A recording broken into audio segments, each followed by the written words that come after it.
ॐ अज्ञानातिमिरान्धस्य ज्ञानाञ्जनशलाकया चक्षुरुन्मिलितं येन तस्मै श्रीगुरुवे नमः।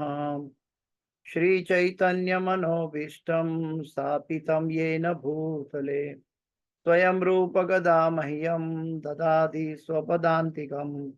वन्देऽहं श्रीगुरु श्रीयुतापदकमलं श्रीगुरु वैष्णवांश श्रीरूपं साग्रजातं सगणा रघुनाथान्वितं तं सजीवं साद्वैतं सावधूतं परिजनसहितं कृष्ण चैतन्यदेवं श्रीराधा कृष्णपादां सहगणा ललिता श्रीविशाखान्वितांश्च। हे कृष्ण करुणा सिन्धो दीनबन्धो जगत्पते गोपेश गोपिका कान्त राधा कान्त नमोस्तुते।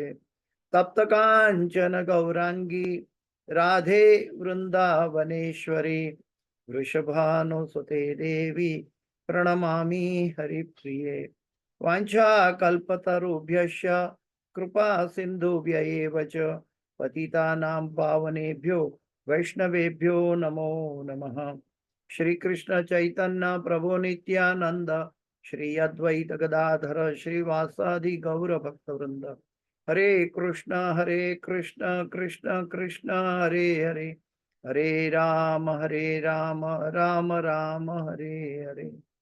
जयतां सुरतो पंगोर मम मंदमते गतिर मत्सर्वस्व पदाम्भोजो राधा मदन मोहनो कृष्णाय वासुदेवाय देवकी नंदनाय च नंद गोपकुमाराय गोविंदाय नमो नमः, गोविंदाय नमो नमः, गोविंदाय नमो नमः। पंचतत्वात्मकं कृष्ण भक्तरूप स्वरूपकं भक्तावतार भक्ताख्यं नमामि भक्तशक्तिकं। गुरुवे गौरचंद्राय राधिकाय तदालये कृष्णाय कृष्ण भक्ताय तद्भक्ताय नमो नमः।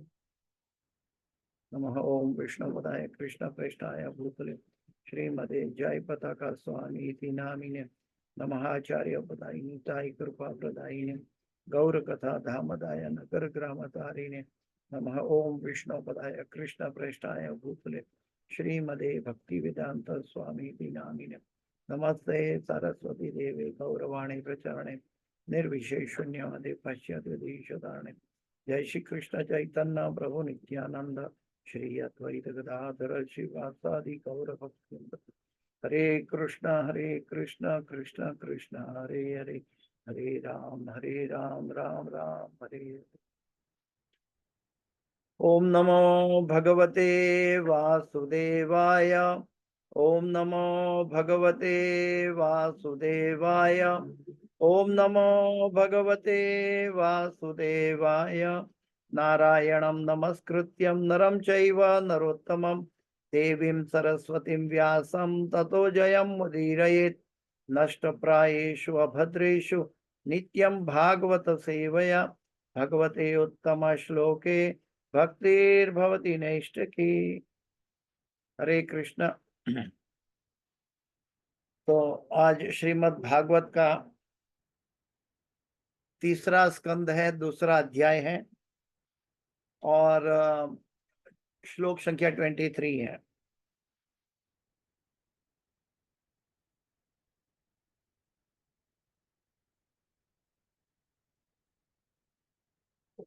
थ्री टू टू थ्री बहुत फेमस श्लोक है। भगवान को प्रार्थना करने के समय सबको भगवान के सामने ये गाना चाहिए बाय हार्ट करके। ये उद्धव जी विदुर जी को कह रहे हैं। ये श्रीमद् भागवत जो है, ये अध्याय का नाम है भगवान श्री कृष्ण का स्मरण। और जब भगवान अपने धराधाम वापस चले गए और विदुर जी तीर्थाटन करके जब वापस आए तो विदुर जी से मिले, तो वो दोनों के बीच में भगवान के बारे में चर्चा चल रही है। तो उद्धव जी विदुर जी को कह रहे हैं, अहो बकीयम स्तनकालकूटम जिंघासया जिंघासयापाय यदप्य साध्वी लेभे गतिम धातृचितां ततोन्यम कं वा दयालुं शरणं व्रजेम। ओहो बकीयं स्तनकालकूटं जिघासपाय जिघासयापाय यदप्यसाध्वी लेभे गतिं धातृचितां ततोन्यं कं वा दयालुं शरणं व्रजेम। ओहो बकीयं स्तनकालकूटं जिघासयापाय यदप्यसाध्वी लेभे गतिं धातृचितां ततोन्यं कं वा दयालुं शरणं व्रजेम। अहो बकीयं स्तनकालकूटं जिघासयापाय यदप्यसाध्वी लेभे गतिं धातृचितां ततोन्यं कं वा दयालुं शरणं व्रजेम। वही दोहराना चाहेगा थोड़ा, फॉलो करके जी। थोड़ा और है। अहो बकीयम स्तनकालकूटम, अहो बकीयम स्तनकालकूटम जिघासयापायदप्यसाध्वी साध्वी लेभे गतिं धातृचितां ततोन्यं लेभे गतिं धातृचितां ततोन्यं कं वा दयालुं शरणं व्रजेम। कं वा दयालुं शरणं व्रजेम। हरे कृष्ण। तो अनुवाद पे चलते हैं, समय की सीमित अवस्था से। अनुवाद और तात्पर्य भाई एसी भक्ति वेदांत स्वामी शील प्रभुपाद महाराज की जय। अनुवाद, अहो भला मैं उनसे अधिक दयालु किसी और की शरण कैसे ग्रहण करूंगा, जिन्होंने उस असुरिनी पुतना को माता का पद प्रदान किया, यद्यपि वह कृतज्ञ थी और उसने अपने स्तन से पिलाए जाने हेतु घातक विष तैयार किया था। तो मैं फिर से ये अनुवाद दोहराता हूं, अहो भला मैं उनसे अधिक दयालु किसी और की शरण कैसे ग्रहण करूंगा, जिन्होंने उस आसुरिनी पुतना को माता का पद प्रदान किया, यद्यपि वह कृतज्ञ थी और उसने अपने स्तन से पिलाए जाने हेतु घातक विष तैयार किया था। ये बहुत फेमस श्लोक है, प्रभुपाद जी ने भी इसको कई बार दोहराया है। और भगवान के सामने जब हम दर्शन करने जाते हैं तो ये भगवान कृष्ण का स्मरण है, अपने हृदय में भगवान के प्रति प्रेम बढ़ाने के लिए ये श्लोक हमें बार बार उच्चारण करना चाहिए। भगवान के प्रति हमारा प्रेम बढ़ेगा, हम प्रेम से समर्पित होंगे, हम साधना से नहीं बल्कि प्रेम से समर्पित होंगे अगर ये श्लोक ठीक से हृदय से मन से पुकारा जाए। अहो बकीयम स्तनकालकूटम जिघासयापाय यदप्यसाध्वी लेभे गतिं धातृचितां ततोन्यं कं वा दयालुं शरणं व्रजेम।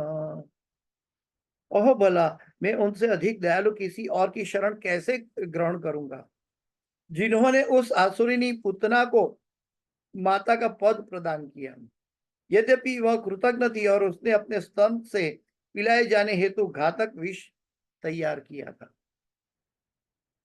वास्तव में भगवान कृष्ण से दयालु और कौन हो सकता है, क्योंकि जो पुतना एक असुरनी थी और भगवान को मारने के लिए कंस ने भेजा था और भगवान को घातक विष अपने स्तन पर लगा कर आई थी और बाल कृष्ण को स्तनपान कराने की। उनका हेतु था भगवान को मारना था, लेकिन उन्होंने जो कार्य किया उसके अनुसार भगवान ने उसको गति दे दी। ये यथा माम प्रपद्यन्ते ताम सतैव भजाम्यहम्। ये यथा माम प्रपद्यन्ते ताम सतैव भजाम्यहम् मम वर्तमानु वर्तन्ते मनुष्य पार्थ सर्वशः। तात्पर्य वैसी भक्ति वेदांत स्वामी शिल प्रभुपाद महाराज की जय। यहाँ पर अपने शत्रु पर भी श्री भगवान की चरम कृपा का उदाहरण मिलता है। कहा जाता है कि नेक पुरुष संदिग्ध चरित्र वाले व्यक्ति के भी सद्गुणों को स्वीकार करता है। एक भजन था, अवगुण छोड़ी सदाए सौना गुणो ग्रही लेवा। हमें किसी भी व्यक्ति से अगर हम मिले तो उसका अवगुण छोड़कर उसके अंदर से कुछ गुण मिला है तो उसको ग्रहण कर लेना चाहिए। लेकिन 99% हम पहले अवगुण को देखते हैं, क्योंकि हमारे षड गोस्वामी कहते हैं कि जब तक हम अवगुण को देखते हैं तब हम अवगुणों के भंडार हैं हम, तब हम अवगुणों को देख पाते हैं। तो एक जौहरी सोना को हीरा को पहचान सकता है, सामान्य व्यक्ति नहीं पहचान सकता। ठीक वैसे ही जिसके पास अपराधों का अवगुणों का भंडार है वो व्यक्ति अपराध या अवगुण देख सकता है। लेकिन शास्त्र कहता है हमें सब में गुण और अवगुण दोनों भरे पड़े हैं। हमें अवगुण छोड़कर किसी का गुण देख लेना चाहिए। वो गुण देखने से हमारे अंदर गुणों का विकास होगा। अवगुण हमें छोड़ देना चाहिए। ये परमहंस की बात है। जैसे परमहंस क्या करता है, हंस की भांति हंस को दूध और पानी मिला दिया और दे दिया तो वो दूध पी जाता है, पानी छोड़ देता है। परमहंस भी ऐसे है, भौतिकता छोड़ देते हैं और भगवान की महिमा और भगवान की सेवा ग्रहण कर लेते हैं, इसलिए उनको परमहंस कहा गया। और यहाँ पे भगवान ने स्वयं इसका अपनी आचार्य से एग्जाम्पल दे रहे हैं कि जो उनको मारने के लिए आए, इस संसार में ऐसा कौन होगा जो हमको मारने के लिए आए और हम उनको सम्मान करके सर्वश्रेष्ठ पद दे दें। इस संसार में ऐसा कोई आपको एग्जाम्पल नहीं मिलेगा। भगवान ही ये कार्य कर सकते हैं। इसलिए श्री चैतन्य महाप्रभु सिखाते हैं, अमानी ना मान देना कीर्तनिया सदा हरि। जब हम अमानी को मान देंगे तभी तो हमारा काम होगा। बाकी आप मुझे मान देंगे, मैं आपको मान दूंगा, ये तो एक तरह का विनिमय है, भौतिकता है। लेकिन जो मान नहीं देता, जो हमारे पर थूकता है, उसके गले में जाके हार पहनाना, ऐसी मानसिकता हमारी होगी तब कीर्तनिया सदा हरि ही, तब हम सदा हरि कीर्तन में निमग्न रह पाएंगे। तो नेक पुरुष संदिग्ध चरित्र वाले व्यक्ति के भी सद्गुणों को स्वीकार करता है। जिस तरह विष के आगार से अमृत ले लिया जाता है, जिस तरह विष के आगार से अमृत ले लिया जाता है। प्रभुपाद जी इसके लिए और एक एग्जाम्पल बताया कि अगर सोने का बिस्किट अगर गटर की नाली में गिर गया है तो क्या आप उसको नहीं लोगे? कैसे भी वो सोना निकालकर हम उसको धोकर इसका उपयोग अवश्य करेंगे। हम गंदी पानी के नाली में से भी सोना ढूंढ लेंगे। तो कहने का मतलब यह है कि जिस तरह विष के आगार से अमृत ले लिया जाता है, विष के आगार से अमृत ले लिया जाता है, हमें सबके अंदर सद्गुणों का दर्शन करना चाहिए। हर एक व्यक्ति में सद्गुण भी भरे पड़े हैं, क्योंकि हम सब भगवान के अंश हैं और भगवान के अंदर जो क्वालिटी है वो हमारे अंदर भी है। इसलिए हमारे अंदर कोई सद्गुणों से विहीन नहीं होता है, लेकिन सद्गुणों का आदर करके ग्रहण कर लेना है और दुर्गुणों के प्रति देखा अनदेखा करना है। ये कहने के लिए बहुत सरल है, लेकिन वास्तव में प्रैक्टिस में लाने के लिए, अगर हमें भगवान को प्रसन्न करना है, तो ये प्रैक्टिस में हमारे अंदर सहजता से आना चाहिए। भगवान श्री कृष्ण को बाल्यकाल में पूतना नामक असुरिनी ने घातक विष पिलाया था, क्योंकि वह इस अद्भुत शिशु को मार डालना चाहती थी।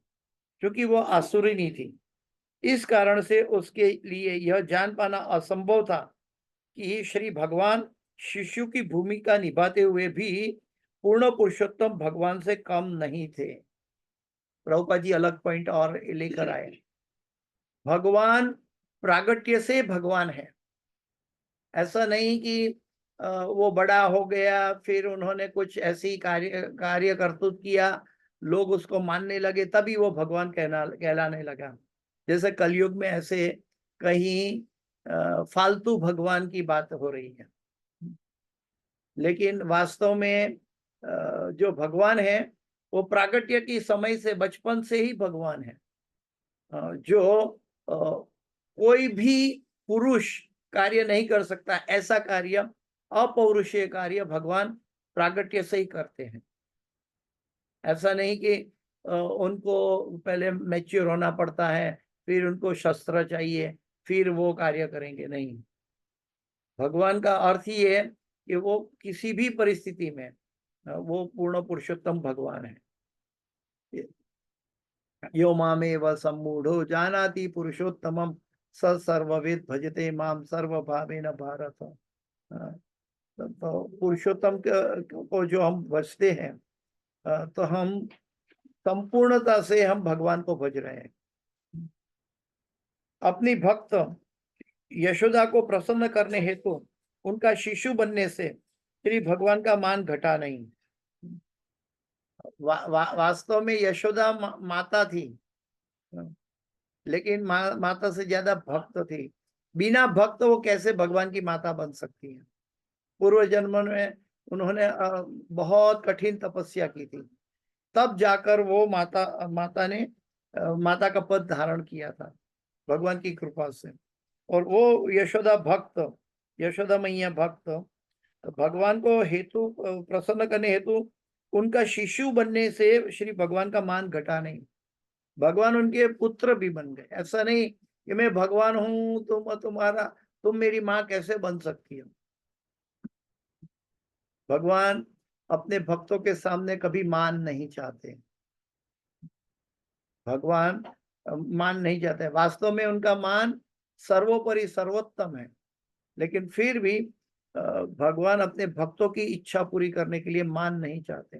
यशोदा मैया भक्त थी, पूर्व जन्म में उन्होंने बहुत बड़ी तपस्या की थी, तब जाके भगवान की कृपा से वो माँ बनी, लेकिन फिर भी वो भक्त यशोदा थी। श्री भगवान चाहे शिशु का रूप धारण करे या मनुष्य के अतिरिक्त अन्य कोई रूप धारण करे, इससे तनिक भी अंतर नहीं पड़ता। वे सदैव सर्वोपरि बने रहते हैं। ईश्वर परमः कृष्ण। परम परमः कृष्ण, परम का अर्थ क्या है? परम का अर्थ है कि वो सर्वोपरि है, इस जगत से भी परे है। ईश्वर परमः कृष्ण सच्चिदानंद विग्रह अनादिरादिर गोविंद। अनादि और आदि, आदि वो इवन ब्रह्मा जी से भी पहले, इवन सृष्टि का प्रागट्य से भी पहले जो कुछ था वो केवल भगवान थे। और सृष्टि के अंत में भी जो कुछ बचेंगे वो भी केवल भगवान बचेंगे। वे सदैव वही सर्वोपरि बने रहते हैं। कोई सजीव प्राणी अपनी कठिन तपस्या के बल पर कितना ही शक्तिशाली क्यों न बन जाए, किंतु वह कभी भी श्री भगवान के तुल्य नहीं हो सकता। हिरण्यकश्यप ने कितनी तपस्या की थी, कंस ने कितनी तपस्या की थी। मैं हिरण्यकश्यप भगवान हूँ या कंस भगवान हूँ, कितना उन्होंने तपस्या की, लेकिन वो कभी भगवान नहीं बने। प्रभुपाद जी हमेशा कहते हैं कि इंग्लिश अनुयायियों को जब बोलते थे तब प्रभुपाद जी ने हमेशा कहते थे इस दुनिया का अगर कोई मनुष्य कहता है मैं भगवान हूं, आई एम गॉड, तो प्रभुपाद जी कह रहे थे he is not GOD God, he is DOG dog, वो कुत्ता है। मनुष्य कभी भगवान नहीं बन सकता। मनुष्य देवी देवता अपने पुण्यों से बन सकता है, लेकिन भगवान नहीं बन सकता। भगवान विष्णु, नारायण या कृष्ण ये पद कभी धारण नहीं कर सकता मनुष्य रूप में। भगवान श्री कृष्ण ने पुतना का मातृत्व स्वीकार किया। भगवान के स्वीकार के बिना कोई भी चीज हमें प्राप्त नहीं हो पाती। भगवान ने मातृत्व पुतना का मातृत्व स्वीकार किया क्योंकि उसने स्नेहिल माता का स्वांग करते हुए श्री कृष्ण को अपना स्तन पीने दिया। भगवान हमारे अंदर रहे गुणों को देखते हैं। भगवान की दृष्टि हमारे अवगुणों को देखने की नहीं है। हमारे अवगुणों को देखता है कौन? वो तो प्रकृति और प्रकृति के फल जो एजेंट है, देवी देवता या यमराज, वो देखते हैं कि हमारा क्या अवगुण है। लेकिन हमारा भगवान का तो एक ही कार्य है, गुण देखना। सभी में कोई सार मिलता है, अमृत मिलता है, तो वो उसको देखना, उसका ग्लोरीफाई करना। भगवान अपने भक्तों को ग्लोरीफाई करते हैं, हालांकि वो स्वयं भगवान है, फिर भी क्योंकि उसने स्नेहिल माता का स्वांग करते हुए श्री कृष्ण को अपना स्तन पीने दिया। श्री भगवान जीव की न्यूनतम योग्यता भी स्वीकार करते हैं। स्वल्पम अपि धर्मस्य त्रायतो महते भयात्, गीता में भी भगवान कहते हैं स्वल्पम अपि धर्मस्य त्रायतो महते भयात्। और यहाँ पे भगवान प्रभुपाद जी लिखते हैं श्री भगवान जीव की न्यूनतम योग्यता भी स्वीकार करते हैं। हमारा कल्याणकारी मित्र एकमात्र भगवान श्री कृष्ण है। सुहृदम सर्वभूतानां ज्ञात्वा माम शांति मृच्छति। जिसको ये समझ में आ जाए कि भोक्ता भगवान है और भगवान ही हमारा कल्याणकारी मित्र है, तो उसको परम शांति प्राप्त हो जाएगी।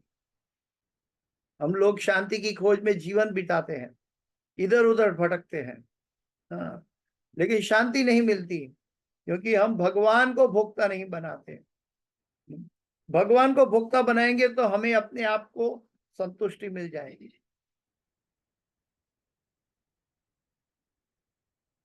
श्री भगवान की न्यूनतम योग्यता भी स्वीकार करते हैं और उसे सबसे बड़ा पुरस्कार प्रदान करते हैं और उसे सबसे बड़ा पुरस्कार प्रदान करते हैं।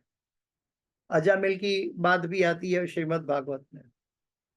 हालांकि वो ब्राह्मण था, राह भटक चुका था, पहले तो भक्त था, लेकिन राह भटक के उन्होंने कई पाप किए, अय्याशी की, लेकिन आखिर में भगवान ने उसके पहले किए गए अच्छे कर्मों के आधार पर भगवान ने उसके पुत्र के रूप में उनको नारायण नाम देकर नारायण बुलवा लिया। तो भगवान ऐसे हैं, हमारे भगवान ऐसे करुणा सागर है कि जीव में कोई भी अच्छी क्वालिटी है वो भगवान पहले दिखते हैं। एक चीज याद रखें, अगर हमारे हृदय से, मन से भय निकालना है या मृत्यु का भय निकालना है, तो एक चीज याद रखें कि भगवान कभी किसी का अकल्याण नहीं करते। भगवान जो भी परिस्थिति हमें देते हैं उसमें वो परिस्थिति में चल के हमारा कल्याण ही होने वाला है। ये भगवान की श्रेष्ठ करुणा है कि भगवान कभी कोई भी जीव का अकल्याण, चाहे वो दंड दे, चाहे वो संहार करे, चाहे दुख आ जाए, लेकिन सभी परिस्थिति जो मिले वो सभी परिस्थिति में से भगवान हमारा तो कल्याण ही करने वाले हैं। एक्सटर्नली हम देख सकते हैं, अरे इनको बहुत दुख है, इनका पतन हो गया, ये है वो, हम बाहरी परिस्थिति का वर्णन करते हैं, लेकिन भगवान को हर एक जीव का पूरा अकाउंट है। देखिए, हम ये मनुष्य शरीर में 80-100 साल जीते हैं, तो 80-100 साल के हमारे अच्छे बुरे कर्म होते हैं। हम उसके पीछे सोचते हैं कि भगवान ऐसा नहीं, ऐसा क्यों करते हैं। लेकिन भगवान की दृष्टि में हमारी आत्मा की यात्रा दिखाई जा देती है कि ये आत्मा ने कितने जन्मों पहले कितना अच्छा काम किया, और ये आत्मा को आज की तारीख में उसको कल्याण के लिए क्या प्रदान किया जाए, ताकि वो स्वतः उस कार्य के पीछे चलकर उसका कल्याण हो जाए। अभी अभी एक बात हो रही थी, कैकेयी और मंथरा की। भगवान राम वापस आए अयोध्या में, और मंथरा की वजह से कैकेयी ने गलत वर मांग लिए थे। जब भगवान वापस आ गए तो उस समय मंथरा ने कैकेयी को फिर से गर्म किया, मतलब गुस्सा दिलाया, क्योंकि वो सोच रही थी कि मैं भगवान का स्वागत किस मुंह से करूं, भगवान राम का किस मुंह से करूं। मेरी वजह से उनको तो 14 वर्ष वनवास हुआ था, मैं क्या मुंह दिखलाऊंगी, मैं मुंह दिखलाने के लिए लायक नहीं हूं। और भगवान राम कहते हैं, मेरी कई माँ जब आएंगे तभी मैं गृह प्रवेश करूंगा, राजमहल में आऊंगा, तब तक मेरा संन्यास वेश रहेगा। तो भगवान कहते हैं कि वो कई माता जब स्वयं आएगी तब मैं जाऊंगा। तो ये मंत्रा कहती है कि अभी मेरा समय आ गया है। मैं उसको उल्टी दिशा में उनको गुस्सा दिलाया। मंत्रा ने उल्टी दिशा में उनको गुस्सा दिलाया, ताकि कई वो गुस्से में मंत्रा को बाजू में रखकर, मंत्रा पर गुस्सा करके वो कई दौड़ कर बाहर आके भगवान राम की आरती उतार के स्वागत किया। तो कभी कभी क्या है कि जीव को बिल्कुल विपरीत परिस्थिति भगवान देते हैं। जो जीव चाहता है, जो जीव की इच्छा है, उससे बिल्कुल विपरीत परिस्थिति भगवान उसको देता है। इसीलिए देता है ताकि वो सही कार्य कर पाए, सही दिशा में उसकी आध्यात्मिक उन्नति बन पाए। ये भगवान की लीला है, भगवान की करुणा है। इसलिए हम बाहरी परिस्थिति को कभी भी न देखें। अहम सर्वस्य प्रभो मत्तः सर्वम प्रवर्तते। जब भगवान की इच्छा से ही सब कार्य हो रहा है, तो भगवान श्री भगवान जीव की न्यूनतम योग्यता भी स्वीकार करते हैं और उसे सबसे बड़ा पुरस्कार प्रदान करते हैं। जैसे अजामिल को कर दिया, पूतना को कर दिया, ऐसे कई उदाहरण हैं। उनके चरित्र का यही मानदंड है। भगवान का चरित्र, वो कभी किसी के प्रति, भगवान के हृदय में एक चीज नहीं है। क्या नहीं है? ईर्ष्या और द्वेष नहीं है। भगवान के पास ईर्ष्या और द्वेष नहीं है। लेकिन ईर्ष्या और द्वेष तो भौतिक जगत का विकृत स्वरूप है, लेकिन वास्तविक भगवान के हृदय में प्रेम है। और प्रेम के भांति वो कभी अकल्याण को देख ही नहीं सकते। उनकी आंखें में कभी किसी का अवगुण नहीं, बल्कि ये हर एक जीव का कल्याण कैसे करूं, यही उनको दिखाई देते हैं। अतएव श्री भगवान के अतिरिक्त दूसरा कौन परम आश्रय हो सकता है? अतएव उनसे अतिरिक्त दूसरा कौन परम आश्रय हो सकता है? ये तो उद्धव जी विदुर जी को कह रहे हैं, भगवान अपनी धराधाम से चले जाने के बाद, जब विदुर जी यात्रा से वापस आए और भगवान के बारे में पूछ रहे थे, तब उद्धव जी ये बात कह रहे हैं। तो वास्तव में हम श्रीमद् भागवत में 10वें स्कंद में भी देखते हैं कि जो वेदा पर्सोनिफाइड है, स्वयं वेद भगवान की आरती उतारते हैं, भगवान को नमस्कार करते हैं। स्वयं ब्रह्मा भगवान की आरती उतारते हैं, भगवान को नमस्कार करते हैं। पूरे ब्रह्मांड के सभी जीवों की तरफ से ब्रह्मा जी भगवान की आरती करते हैं। आरती करे न ब्रह्मा, जो हम गाते हैं, आदि देव गण है। आरती करे न ब्रह्मा आदि देवगण है, जो हम संध्या आरती में गाते हैं। तो स्वयं ब्रह्मा जी आरती करते, शिव जी आरती करते, स्वयं वेद पर्सोनिफाइड भगवान की आरती करते, गुणगान गाते हैं। हाँ, इस ब्रह्मांड में ऐसा कौन होगा कि जो भगवान की प्रशंसा, भगवान की सेवा नहीं करना चाहेगा?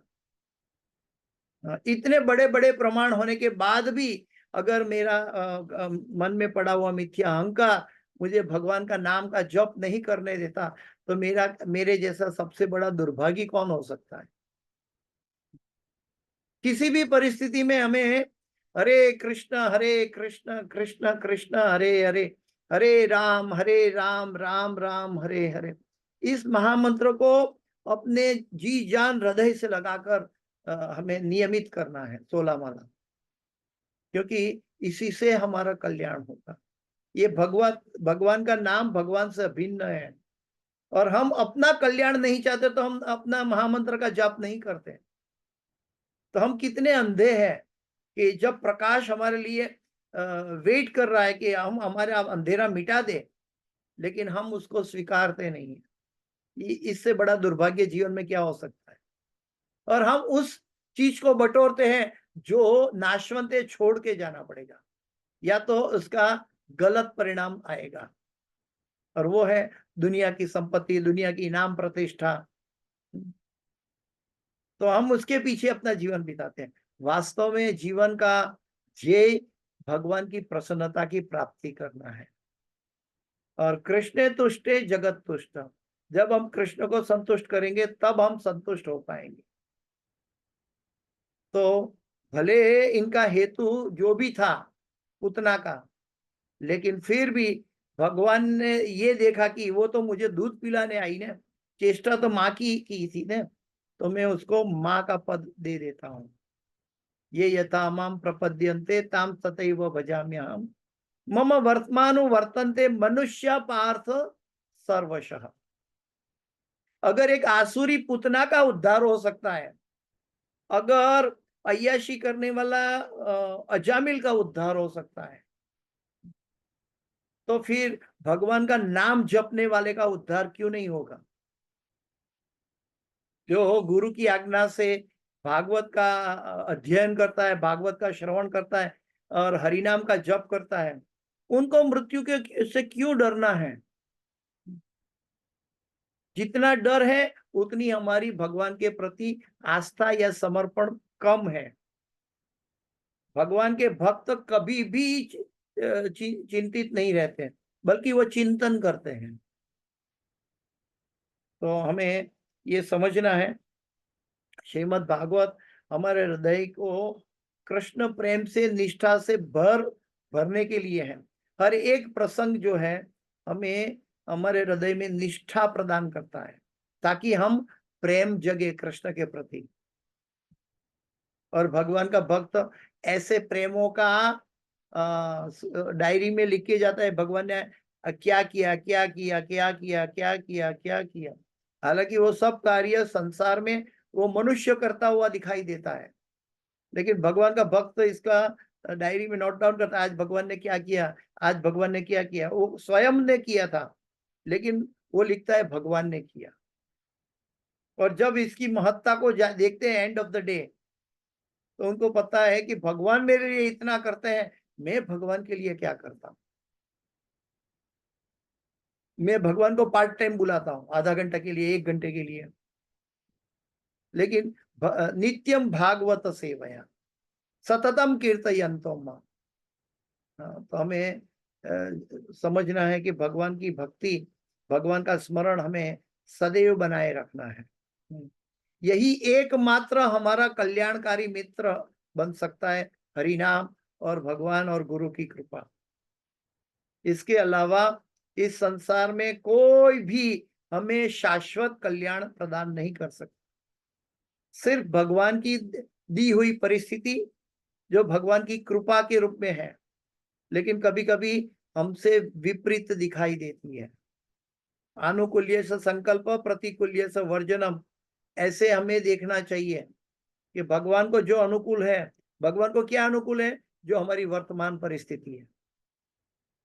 वो परिस्थिति को सहृदय स्वीकार करके अपने पूर्व कर्मों का फलों का पाप मैं पूरा कर रहा हूं और भगवान की करुणा बरस रही है ताकि मैं भगवान का प्रेम प्राप्त कर सकूं।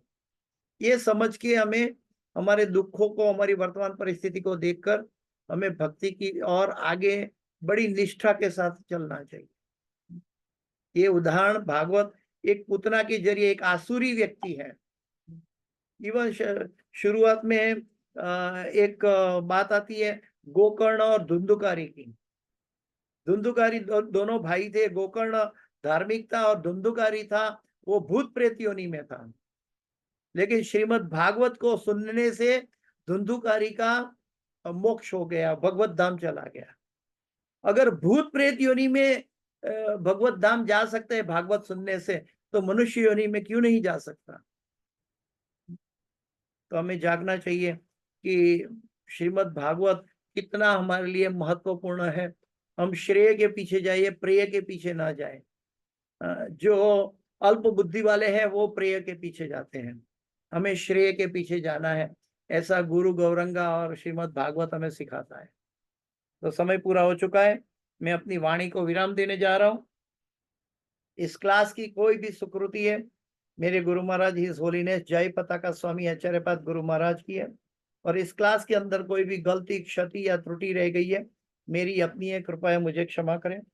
पांचाकल्पतरुभ्यश्च कृपा सिंधुभ्येव च पतितानां पावनेभ्यो वैष्णवेभ्यो नमो नमः। शिल प्रभुपाद की जय, गुरुदेव महाराज की जय। किसी का कोई प्रश्न है? एक 1-2 मिनट के लिए कोई प्रश्न है तो बताइए।